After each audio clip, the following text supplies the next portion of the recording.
বন্ধুসকল যদি মই আপোনাক কওঁ এজন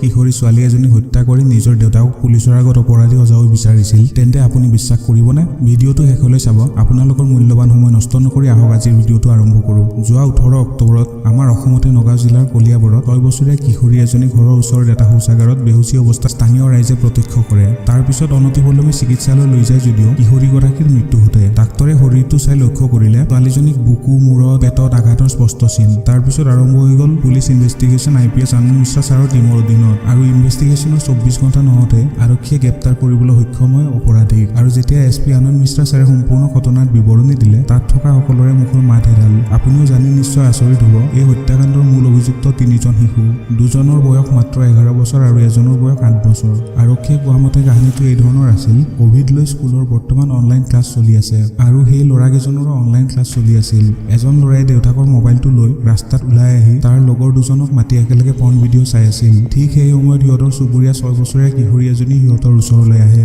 তাকে দেখি সিহঁতে প্ৰথমতে পৰ্ণত চাই থকা ধৰণে কিশোৰীজনীক বলপূৰ্বকভাৱে বেয়া কামত লিপ্ত কৰাব বিচাৰিছিল যদিও যেতিয়া কিশোৰীগৰাকীয়ে বিৰোধ কৰিলে আৰু ঘৰত গৈ নিজৰ মাক দেউতাকক কম বুলি ক'লে তেতিয়া সিহঁতে তাইৰ ওচৰত থকা শৌচাগাৰত লৈ যায় আৰু শিলেৰে প্ৰচণ্ড আঘাত দিয়ে যেতিয়া দুজনে তাইক হত্যাৰ চেষ্টা কৰি আছিল তেতিয়া এজনে বাহিৰত ৰৈ মানুহ আহে নে নাই চাই আছিল লগতে এজন ল'ৰাৰ দেউতাকক গ্ৰেপ্তাৰ কৰিছে ঘটনাটো গম পাই লুকুৱাব চেষ্টা কৰাৰ বাবে বন্ধুসকল আপুনি জানি আচৰিত হ'ব যিজন এই ঘটনাটোৰ মাষ্টাৰ মাইণ্ড 11 বছৰীয়া শিশু তেওঁ আইপিএছ আনন্দ মিশ্ৰা ছাৰক কৈছিলে এই কামটো মই কৰা নাই এই কামটো মোৰ দেউতাই কৰিছিলে কিন্তু যেতিয়া আইপিএছ আনন্দ মিশ্ৰা ছাৰে তাৰ দেউতাকক ইণ্টাৰগেশ্যন কৰিলে তেতিয়া গম পালে দেউতাকে একো জড়িত নাছিলে আৰু যেতিয়া এই সৰু ল'ৰাটোক ৰাতি এৰেষ্ট কৰিব গৈছিলে তেতিয়া সেইটো সময়তো সেই ল'ৰাজনে পৰ্ন ভিডিঅ' চাই আছিলে আৰু যেতিয়া মোবাইলটো চালে মোবাইলত নানান ধৰণৰ পৰ্ন ৱেবছাইটবোৰ ভৰ্তি হৈ আছিল বন্ধুসকল অনলাইন ক্লাছ চলি আছে আমাৰ সকলোৰে ঠিক আছে কিন্তু অভিভাৱকৰ দায়িত্ব আছে নে ল'ৰা ছোৱালীয়ে কি কৰি আছে চাবলৈ মোবাইলত ইণ্টাৰনেট আহিছে যিমান ভাল হৈছে তাতকে বহুত বেছি বেয়াও হৈ আছে বন্ধুসকল ঘটনাটো শুনি কেনেকুৱা পালে কমেণ্টছ কৰি জনাব